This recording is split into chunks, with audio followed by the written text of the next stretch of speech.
This isn't a serious video. I mean, do I seriously love wrestling now? Yeah, of course I do. But even though I'm acting as the teacher of sorts for this video, that does not make me qualified to be one. You'll see tons of feature-length, detailed, fact-checked to hell and back wrestling documentaries all over YouTube, produced by the most dedicated, expert-level wrestling historians you could possibly ever meet. I am not one of those guys. This video is more like the fun fact on a popsicle stick version of one of them. A poorly researched popsicle stick too. Like it says something like, Q, what's the fastest animal on land? A, my uncle when he owes you money. And you're like, what? Is that supposed to be funny? I mean, if you've seen any of my Degrassi videos, you are more than aware of my limitations when it comes to memory. Basically, I watched that Mr. McMahon docuseries that came out on Netflix last fall. I got super intrigued by it, because I just love learning about intense subcultures like that, and their history. And then a week or so later, I think I did a film shoot, and then the next day I had the day off, so I was all super tired and satisfied with the hard day of work I just did. This thought popped into my head. You know what I'm in the mood for? Something dirty looking. Something from the 90s. Something violent. I don't know what the fuck that was all about, but naturally, my mind went back to the docuseries that I just watched, and then I realized that I could watch just about any episode of Raw ever via our Peacock subscription, and I was like, perfect. That fits the exact frighteningly specific criteria for what I'm in the mood for. And I used that drop-down menu and I just picked a random year and I started watching. Though admittedly, I tried to pick 1997, but I didn't realize the way Peacock's interface worked meant that I accidentally picked the last episode of 97, and then it flung me face first into 98 from there on out. But guess what? I loved what I saw. So much that I had it on just about every morning while I worked or exercised or while I was editing that Radio Free Roscoe video. And so much that when it came to my attention that the entire Raw archive was going to disappear in a matter of weeks due to this Netflix deal that was going to go into action in 2025, I just about lost my mind. And I panicked and I started jumping around the archive from year to year because there were wrestlers I still hadn't seen yet, or storylines that I still hadn't seen yet, or characters that I had seen already, but they just entered this weird born-again Christian phase, and I just had to make sure they were going to be okay. So let's see. This video will thereby be based on roughly the first half of 1998, the second half of 99, and a handful of episodes from like 97, 2000, and 2002. In other words, I've jumped around so much in this 5-year span that I think I'm just even more confused about what wrestling even is. And again, I'm probably not qualified to make my own video, but that's fine, because at least I had fun. Okay, we ready now? Are we mentally prepared for this? I'm not. Let me tell you what I just learned about wrestling. Lesson 1. The lore is completely batshit crazy cuckoo bananas, which is why I love it. If you know me well, you know a great way for media to speak to me is through a bunch of balls to the wall, non-stop, what the fuck just even happened kind of action. That's exactly why I don't watch a lot of good movies. Through my wrestling watch experience, I quickly learned that, as a storytelling medium, 90s wrestling is in such a realm of its own. Just about anything could happen for any reason, and at some point you've just had so many ridiculous scenarios flung into your face that nothing even surprises you anymore. I'm not sure if you get it yet, so just to illustrate what I mean by this, I've curated a short list of some of my favorite wacky storylines, formatted as newspaper headlines for maximum absurdity. Here we go. Wrestler kidnaps opponent's spiritual support chihuahua, tricks him into eating dog meat for dinner. Elderly woman impregnated by a professional wrestler gives birth to mangled severed hand. Man gets electrocuted so hard.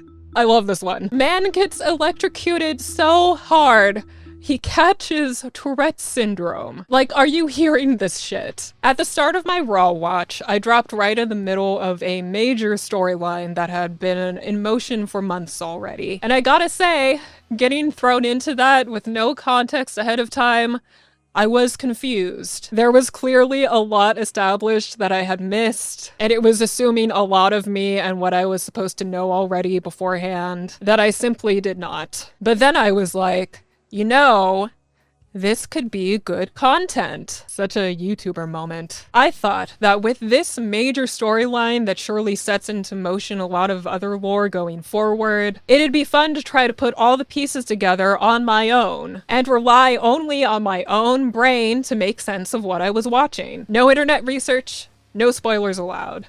I don't think I succeeded. Kinda serves me right for doing anything for content, but here's what I've got for you. This is the story of The Undertaker and his brother Kane. The Undertaker is a dead guy.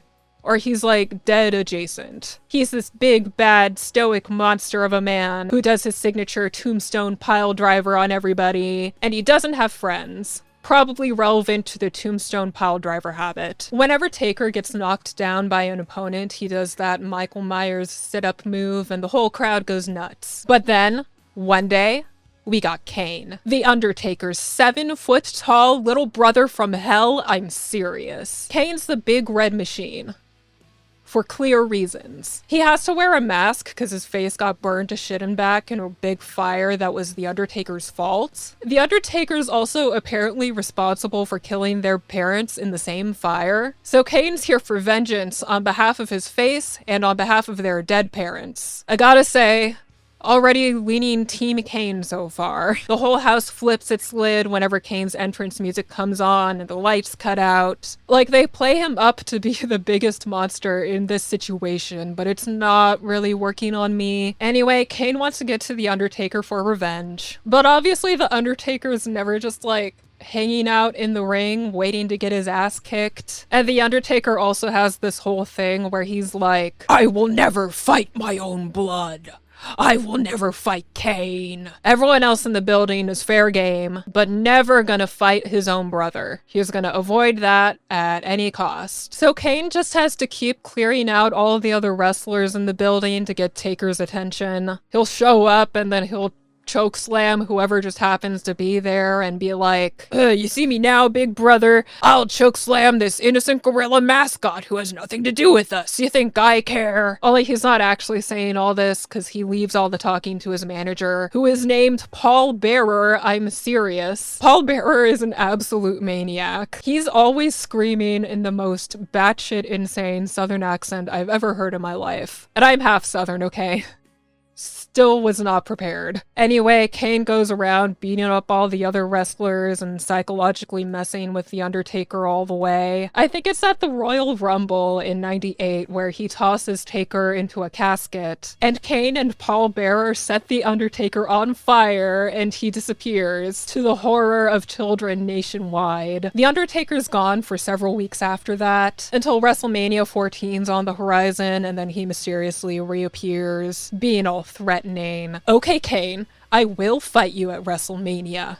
I talked to our parents while I was in hell and they said it would be okay. That's right, Kane. Our parents, who, remember, are dead because of me, are on my side. Rub it in, why don't you? Man, if my sister killed our parents and then somehow turned them against me while they were literally burning in hell. I mean, now that I've said it out loud, I can totally see my sister pulling that off in the most demonic of timelines. God, forget I went there. Anyway, they have this epic match at WrestleMania 14. Taker gets the victory. He has to deliver 3 tombstone pile drivers to keep his brother down. It's riveting. But obviously, that's not the end of Kane's story. Kane has a long run in the WWE overall, so the troubled relationship between the two brothers continues long after that big showdown. And the longer it goes, the wilder it gets. Like a month after WrestleMania, there's this one show where apparently Kane and Paul Bearer dug up the parents' bodies and they bring them on stage just to taunt The Undertaker with the rotting corpses of the loved ones that he's racked with guilt over murdering. Maybe he deserves it a little. And Paul Bearer goes off like, ha ha, we dug up your parents and I made sure to put them in the cheapest, most ugly ass caskets. I guess they're still upset the parents gave Taker permission to fight Kane. After all that, so Kane chokeslams The Undertaker through their mom's casket. right on top of her dead bones. Then later on, they have this whole reveal that Paul Bearer is Kane's real dad. They do a live paternity test and everything. Like, haha, Undertaker, your mom's a whore. Just like mine, I guess. Around this point was when I realized my impending doom related to the Netflix deal. And that's when I panicked and I jumped from like spring of 98 to somewhere in 99 so I could get a little taste of that. Completely re-screwing myself when it comes to figuring out what's going on between these two hell brothers. Because I dropped myself into another random point in the Undertaker's storyline, and here he just goes nuts. Like, he starts an entire cult that's like using the supernatural and human sacrifices to try to take over the WWF. They target Vince McMahon's daughter, Stephanie McMahon. There's a lot of heavy implication that when the cult abducts a young woman, they want to sexually assault her. Don't like that. Kane would never, right? I guess I wouldn't know for sure. Kane's just more interesting all around anyway. He was learning how to love, and yet everybody betrays him. He's fed up with this world. Yeah, I guess I'm just not that big on The Undertaker. Maybe I could be if I tried harder, but I'm just not that invested. I've just accepted being a Kane preferer. And that's all I have for this part, so let's move on. Lesson 2. Have a nice character. Have a nice day. The Attitude Era has produced some of the most culturally significant characters, not only in terms of wrestling culture, but also in terms of like culture. And yes, I'm calling these guys characters because that's what they are. I'm a writer. Specifically, I started writing screenplays about 7 or 8 years ago, so I value compelling character development. And if you think that's not a thing at all in professional wrestling, I've got some terrible news for you, and it's all about how wrong you are. Character change and development is actually crucial here. A stagnant character just becomes boring to watch eventually, and we're talking about an industry where face changes, as in when a character goes from being a good guy to a bad guy or vice versa, are commonly used to unlock new storylines and keep things fresh and interesting. Granted, some of the most popular characters of the Attitude Era don't really change that much. There are a couple I can think of right now who maintain this steady portrayal of iconicness without changing much at all, at least over the period of time that I've watched them in action, so again, like years 97 to 2002. First of all, there's The Rock. When I started watching WWF, I caught him at a time where the crowd just loved to hate him, and I kind of liked him better in that era, to be honest. I liked how mortally offended he'd get whenever he got booed, or his opponent dared to kick out of his pin. He's a huge fan favorite within like 6 months from when I jump in, which again, I totally get it. He's still entertaining, he still doesn't take himself so seriously that I start to get bothered by it. He's super arrogant and entitled in a way that helps him connect to the audience, and they even get some really funny backstage scenarios out of it. The audience is in the palm of his hand the entire time. His promos get longer and longer and longer because he can get away with it. The other guy who I can think of who more or less stays the same is Stone Cold Steve Austin. He represents the tough, working class man who spits in the face of authority and social expectation. He drinks beer, and he does what he wants, when he wants, and he'll beat up anybody over anything, and he's got his sick truck with his sick logo on it, and then on the back of the truck it says... Wait, what? It says pure ass. Oh, no, hold up. It says 100% pure whoop-ass. That's better. Austin's character is pretty consistently not aligned with anybody else in particular, so he can get into a feud with pretty much anybody and it would make sense. His whole gimmick kind of prevents him from forming these long-lasting, continuous connections with other wrestlers because that's just not what he would do. So he doesn't. He stays most everybody's enemy and he stays not giving a fuck about it. And it works. What I'm getting at is that The Rock and Steve Austin don't change much because they don't have to. And it wouldn't make sense for their characters to change much. And on top of that, it might even endear the audience to them less if they stray too far from their original gimmicks. Like one step too far and they're just not the same characters anymore. But for the majority of the other wrestlers, that rule doesn't hold, which can lead to some very engaging and compelling creative decisions involving them. Ladies and gentlemen, meet Mankind. Mankind is a crazy guy when he first comes on the scene. I mean, Just look at that. Mankind is seemingly tortured by his own intensely violent urges, just vibrating with this homicidal energy that's desperate to burst forth. He always comes out into the ring, cutting these twistedly poetic promos about how he's gonna end his opponents, and he craves blood and pain and literal hell and so on. But at the same time, he also seems to despair at the position that he's in. Like, he doesn't necessarily want to burn the whole world down, but it's not exactly up to him. The guy can't control himself. So much so, it even freaks him out. And if you don't get out of this guy's way, you are going to end up choking on his mandible claw. He's a straight up monster. He was probably under your bed in 1998. Now let's flash forward to 1999, and here's Mankind again. The exact same person. Your ball.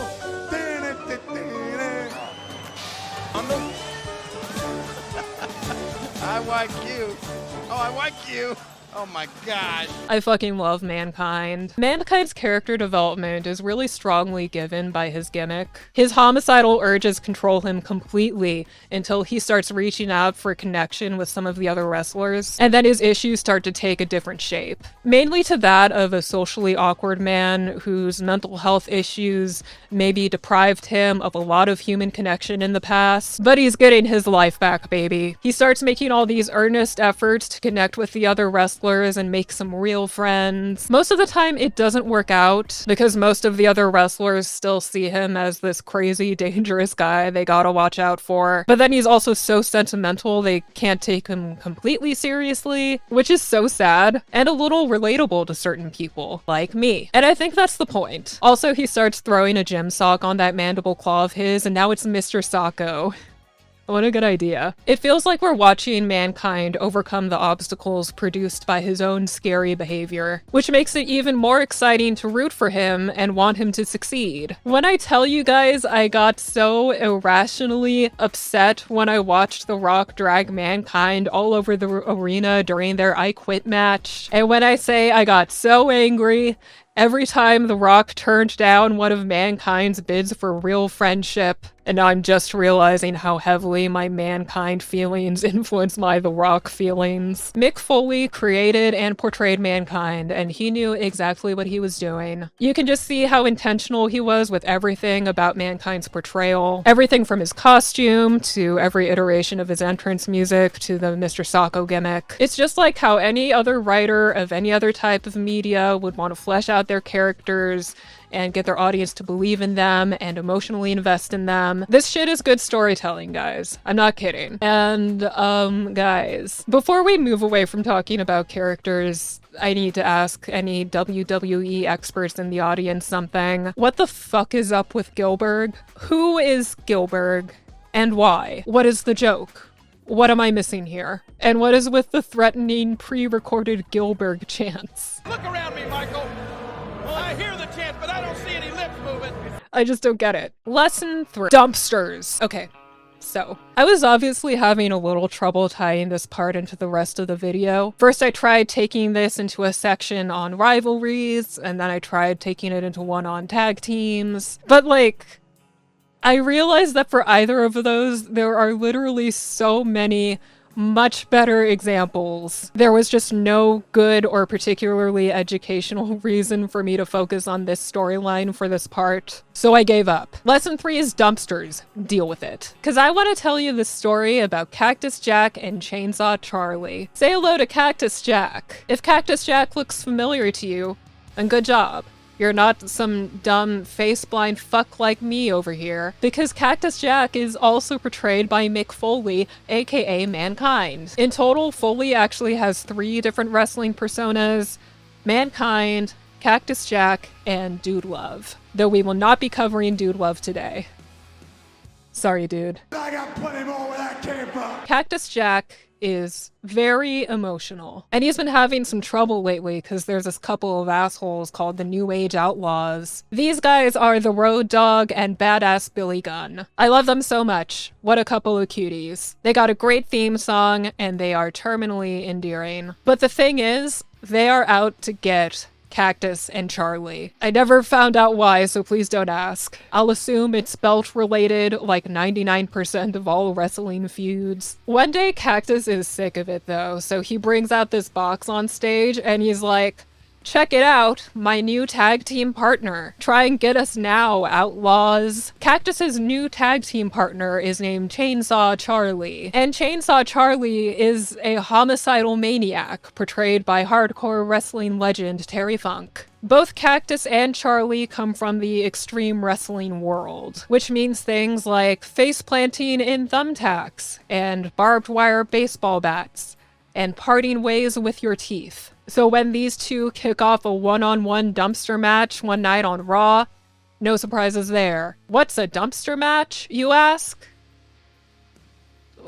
The fuck do you think it sounds like? Lots of wrestling matches have themes, like ladder matches where wrestlers win a belt by having to climb up a ladder to get it down, or evening gown matches where two women are equally desperate for Jerry the King Lawler to stop leering at their breasts, so they try to distract him by ripping the other woman's clothes off. Dumpster matches naturally involve two guys hitting each other with shit from a dumpster. Cactus and Charlie are like, hell yes. Fuck us up with those trash cans. That's our shit right there. But wait. Someone's on the way to spoil their fun. And look who it is! It's those new age outlaws again. They lie in wait while these two are going at it in the ring. Cactus and Charlie eventually make their way back up the ramp. Charlie gets tossed into the big dumpster up there. Then Cactus climbs the Titantron and slams himself on top of Charlie to seal his fate. And that's when the outlaws pop out and they slam the dumpster shut and lock it with those two inside. And then they shove that dumpster off the stage, like 10 feet onto the concrete below. The place goes absolutely apeshit. For the next 20 minutes, they're acting like two guys just straight up died right in front of us. The announcers are losing their absolute minds. All these other wrestlers come out and they're like beating up on the outlaws. Cause like, how could they go and just straight up murder these two legends in the middle of a show? Not that the show's gonna stop or anything, mind you. Let's be real. The fact that the show hasn't stopped probably clued you in to the fact that Cactus and Charlie are perfectly okay in there. Cause wouldn't that be insane? You know, if someone straight up died on live television and then the show just continued. That'd be crazy if that happened. In real life. Anyway, there's this whole segment where Cactus and Charlie land in the hospital after that incident, but they break out of the hospital and come storm into the ring right before the end of the show that same night, steaming mad and ready for revenge. And that kicks off this dumpster-themed back and forth that goes on for weeks. Every week, the two teams take it to another venue. They find another dumpster. They try to throw each other into it. Rinse and repeat. A trail of dumpsters just piling up in their wake as they travel from state to state. They end up having this wild match at WrestleMania 14. Again, dumpster match. It's very brutal. They're just rotating in and out of that dumpster and trying to shut each other into it forever. Eventually, Charlie gets totally walloped. And then Cactus and the Outlaws end up taking the match from the ring to, I guess, the load-in area of the venue. It's starting to look like a losing battle on Cactus's end until Charlie reappears out of nowhere and he gets in the driver's seat of this forklift. Cactus successfully serves the Outlaws up to this forklift. Charlie raises them into the air. The announcers are like, oh my god, another dumpster. Because of course there is. So Charlie drives the boys over there. These two are just rolling around. Helpless. It's just happening. So Charlie and Cactus trap the Outlaws in this Deus Ex dumpster and they slam that shit and they win the match. This isn't even the end of their rivalry, because I think a week later, the WWF scraps the result of this match for like some fucking reason, I don't remember. And then they get put into some cage matches going forward, I think. But I just thought this whole part of their rivalry was just super fucking funny. And the results of this storyline do lead into the next chapter. Vaguely, a little. So let's do the same. And lead into the next chapter. Lesson 4. Things change on you fast. One thing I had to learn about wrestling is that hardly anything stays the same for very long. And the characters and storylines inevitably change in terms of alliances, rivalries, who's in what faction, who's a face, who's a heel. Two guys who hate each other one episode might end up being a tag team like 3 weeks later, which I realize was naive of me to expect otherwise, because think about it. In an average week, you have 2 shows, starting in 1999 at least. Raw and SmackDown, each lasting around 90 minutes. Then some weeks you might also have a special event like the Royal Rumble or Armageddon or what have you. Those average around 2.5 hours. And then you might also have something like Sunday Night Heat, which I just found out was a thing, so I've barely watched any of it. So you're looking at up to like 7 hours of lore per week. A lot of stuff can develop and change at that rate. And also sometimes guys get injured, and that forces the writers to switch gears regardless of whatever they had planned. Take, for example, D-Generation X. D-Generation X is a wrestling faction with 3 members originally founded in late 1997. This team was controversial from the jump. Their whole shtick was to be degenerates. Get it? They're edgy, and they swear a lot, and they're not virgins. Our founding DX members include Shawn Michaels, who's the fancy one, and Triple H, who is the main one. Actually, no, I take it back. Triple H is the wet one, because this guy is so drippy. Every time I think he could not possibly get wetter, he walks out again, proving me wrong. And then these two have their bodyguard, Chyna, who well, y'all knew I had a type. Let's just say that Chyna checked a few of my boxes, and we'll leave it at that. Oh my god, look at those arms. She could just pick me up and throw me like a javelin. Anyway, these guys are tight. They're loyal to the group, they constantly cheat and interfere with matches to help each other win. Whenever anyone of authority at WWF tries to put them back in their place, they always figure out some trick they can pull to get their way in the end anyway. A lot of people, particularly the more old-school professional wrestlers, had some beef with DX because they completely ran amok from the way that professional wrestling is traditionally supposed to work. Some people thought they were getting way too carried away with their characters and their storylines and making the company and the sport look bad in general. But the thing was, just about everything that DX did worked. Like clockwork, they'd stir shit up and push the envelope one week. Vince McMahon would freak out and tell them never do that again. But then he'd see how much the audience was loving it, and he'd back down, rinse and repeat for a few more months. Because that's when Shawn Michaels suddenly leaves DX. Shawn Michaels gets injured in, I think,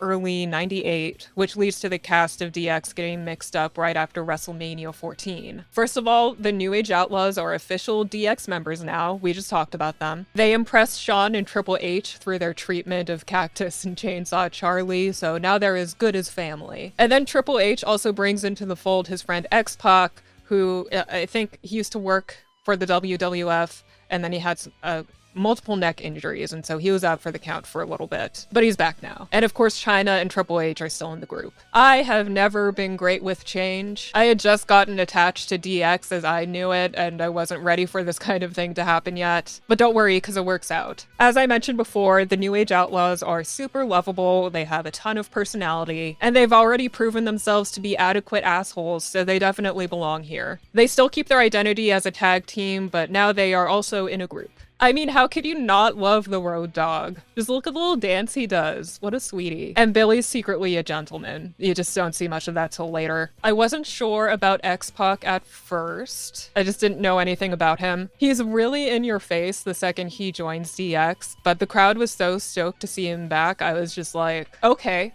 Let's see what's so great about you. And, good news, I really like him. He actually turned out to be probably the most recognizable kind of character here. Like, he's the youngest one of the group, and he's obviously seen some shit before because he's got so much pent-up rage in him. At least that's what I'm seeing in the guy. But when it comes down to it, he just wants his brotherhood, he wants loyalty, and the stability of a good wrestling faction such as DX. So he obviously takes it so personally whenever any of the other members betray him or let him down, which these guys do to each other all the time. There's multiple occasions where one or more of them will suddenly find motivation to leave leave the group and or throw all the other members under the bus. The motivation is usually some kind of power grab. Like, there's this point in 99, I think, where Triple H and Chyna and Billy Gunn all leave the group to go corporate, and they ditch Road Dogg and X-Pac to go get more money and power from the company. So yeah, DX splits up and gets back together several times. They even try to straight up kill each other at points, but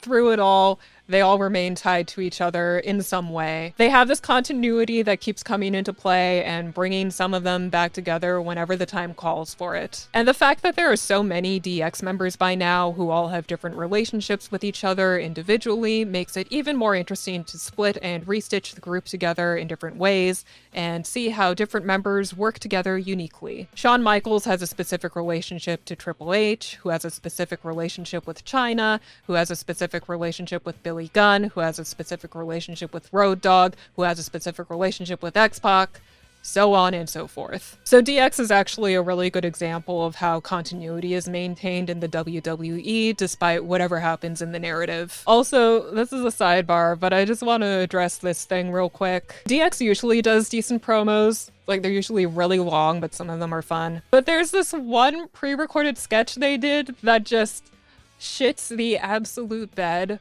The mission starts here at this godforsaken airport.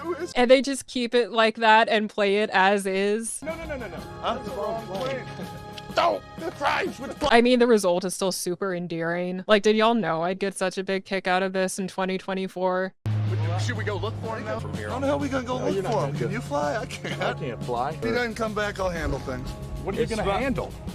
Things. He's up there, and we're down here. They are too cute. Lesson 5. Some guys have it rougher than others. Let's talk about Taka Michinoku. Taka Michinoku is a young Japanese wrestler, and in '98, he is the current reigning light heavyweight champion. Good for him. Unfortunately for Taka, the WWF really wants to see him suffer, so they love setting him up to fail. They'll either set him up against a much bigger guy, or they'll screw him via his tag team partner. And I get that there's a narrative element to it. Kinda. It's no secret that there's a lot of backstage politics in wrestling, and the higher up you are on the card, the more sway you maybe have when it comes to who gets booked in a match with you, who you decide to win or lose to, and so on. Basically, once you're on the top, you're more inclined to throw your weight and influence around to ensure that you stay on the top. But in Taka's case, they seem to be playing up some narrative animosity toward him from guys like Jerry the King Lawler, one of the announcers,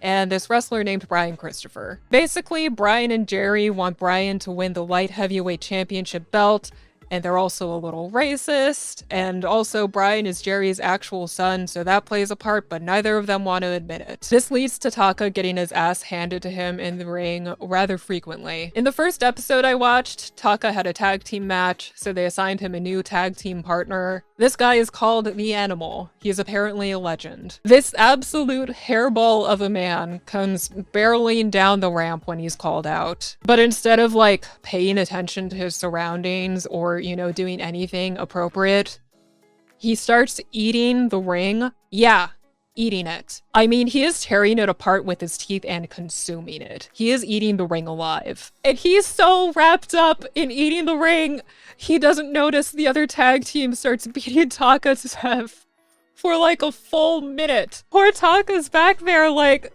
help! Side note, this kind of situation just makes me even more amazed that anybody ever thought wrestling was real. Cause like, where did they think that wrestlers came from? Like, apparently there was a handful of people out there who believed that people like The Animal could have just been found in nature as is, and then one day he wandered into a wrestling ring, and the rest is history. Fortunately for Taka, he eventually gets paired up with this young luchador named Aguila, who is much more on his level. Both of them are super acrobatic, they look incredible together. They kick ass as a tag team for a while, and then they face each other at WrestleMania 14, where Taka defends his light heavyweight championship. And even after that, these two are depicted as being very supportive toward each other, which gives me a warm and fuzzy feeling. After this, Taka starts getting targeted by this Japanese wrestling faction called Kai Tai. And unfortunately, I haven't seen much of that go down, or most anything else that goes down with Taka, because again, all that time jumping I've been doing. But I hope it got better. Lesson 6. The Spanish announcer table has no rights. The Spanish announcer table exists in a constant state of peril. Like, if it ever gets directly referred to by the main announcers, then God help these guys. Because that only seals their fate of getting a wrestler or two flung at them at some point. And if the English announcers table is to get smashed tonight, you can bet your ass the Spanish one is going down first. That's it. That's the knowledge. Lesson 7. Women. Let's talk about women who wrestle. So within the assortment of WWF shows I've seen so far, women's wrestling does not have the most going on. I think you probably figured already. It definitely had a long way to grow from the late 90s. For starters, many of the matches are pretty low stakes narratively. They almost always tie into the men's storylines, so the women don't really have a lot of opportunity to carry a whole storyline on their own. But don't you worry.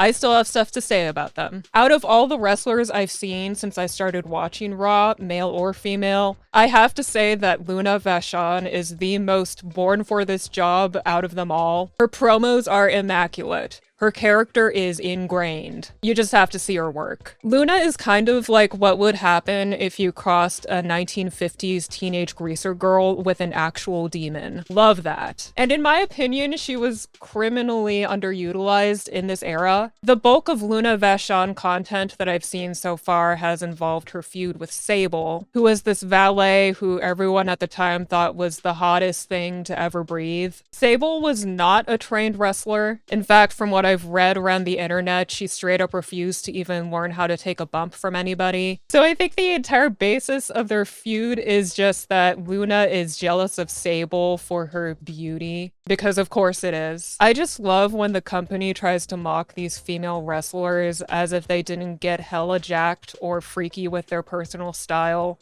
on purpose. Anyway, whenever Luna and Sable fight, it is so boring because Luna is not allowed to do anything to Sable. They straight up have her chicken out and run away from Sable most of the time. Like, I was supposed to believe that Luna would be scared of Sable when Luna's like the most hardcore thing I've ever seen. Eventually, I got to some episodes where she gets to have some actual matches with actual female wrestlers who are on her level. She gets to have opponents like Jacqueline and Ivory. Jacqueline is positively ferocious. I love watching her. And from what I hear, she does get to win some championships later on, including the old Cruiserweight Championship, which was typically held by men, so I'm looking forward to seeing that eventually. Ivory is also fantastic. She's such an asshole. Just great on the mic, hella skilled as a wrestler, full package. These three get into a three-way hardcore match at some point, and they're all in their element here. It's so satisfying to see them brutalize each other like they were born to do. Now, there is this one storyline where they start bringing out a bunch of women at once to fight in a pretty consistent basis. Albeit they're all joining forces against the same one man, but still. This is about China's first Intercontinental Championship reign in 1999. This whole sequence starts with the Intercontinental belt around the waist of Jeff Jarrett. This man used to have the persona of this cocky, strutting, self-obsessed country music singer, which is super fun. But in late 98, he gets an involuntary haircut, and in 99, his new gimmick is misogyny. This man wants everyone to know that women belong in the kitchen. They have no right to wrestle out here with the boys. Unfortunately for Jeff, there's quite a few ladies backstage who take issue with that. And number one is China, who's recently graduated from bodyguarding to straight up wrestling. Jeff posts up his open contract for anyone to challenge him for the Intercontinental Championship belt, and China royally pisses him off by signing it. So now Jeff has to send a message to all the lady wrestlers, with the assistance of his manager, Deborah,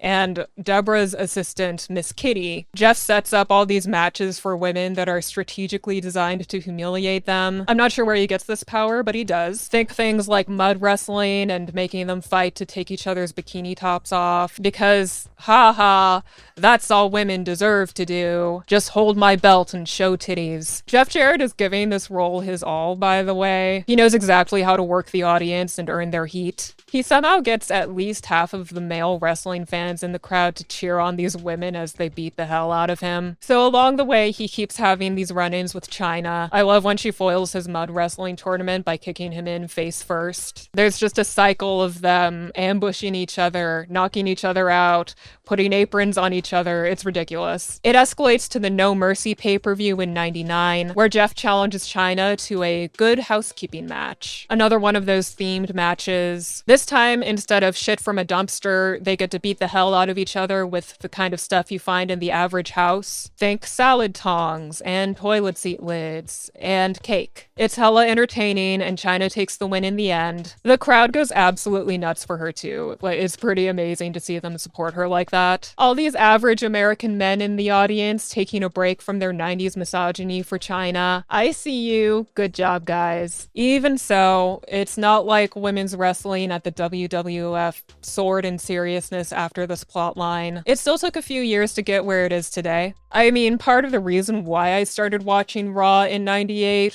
which I haven't mentioned yet, was because I started watching that Mr. McMahon docuseries. And from what I saw there, I could gather that things were going to go in a steeply creepy and pornographic direction in the early 2000s when it came to storylines featuring the women. I mean, all this humiliation-themed shit and, like, getting women to get on their knees and bark like a dog. That stuff just grosses me out. And I was alive and fully awake during the early 2000s, okay? I remember too well the abundance of flat-ironed, bleach blonde hair, fake tits, porn stars on the Howard Stern show. The climate was bananas. And if you were a female child back then, it definitely fucked with your self-esteem and the treatment you learned to accept from boys and men. So, needless to say, I wasn't in any rush to revisit that time period. I'm glad that things seem to be more normal and stable and competitive in general for women in wrestling today. That said, I still haven't really watched any women's wrestling from today yet, and there's a pretty lame reason for that, to be honest. But I'll worry about revealing that in the outro portion. Let's move on. Lesson 8. Gay. Yeah, I'm going there. Wrestling is pretty gay. And I know what a cliche it is to be all, haha, men in spandex grabbing each other's balls, so we're not even gonna touch that. I just feel like talking about some wrestlers who are a little gayer than usual about it, because I can't not. Let's start with the most obvious example. The first wrestler I ever technically watched on Raw was Goldust. The final show of 1997 started, and before I could process anything, this adult baby and escaped mental patient came running down that ramp. This is Goldust and Luna Vachon. Yeah, the same Luna Vachon from a few minutes ago. Here she's working as Goldust's manager, and they're a great match. And the scene ends with Stone Cold Steve Austin tossing Goldust into a porta potty. Not before Goldust hits on him, though. You and I can play dress up. I'll be your Barbie girl, and you can be my big Ken. Goldust isn't an adult baby by default, by the way. That's not his normal. Thank goodness. Here's what Goldust normally looks like. And isn't he magnificent? Like a peacock that breaks into your house. Or that big, sensual crab from Moana. Or Big Bird if he was a night terror. Maybe a combination of the three. So Goldust's appearance and personality are largely explained by his backstory as this self-centered old Hollywood enthusiast. And one of his main tactics in the ring is to hit on his opponents and freak them out with his overt sexual attraction to them. And by overt, I'm really serious. I mean, he is straight up rubbing himself on and groping his opponents in the ring in front of the entire country. Now, in terms of what his whole deal is, according to guys like Vince McMahon, Goldust isn't actually this grotesque bisexual menace to society. He's just a normal straight man who uses his opponents' homophobic fears to get into their heads and psych them out. And he's also experimented with dead bodies, but that was just when he was young and dumb, guys. Normal straight man. Nice try, Vince. But I don't buy your version of Goldust's shtick.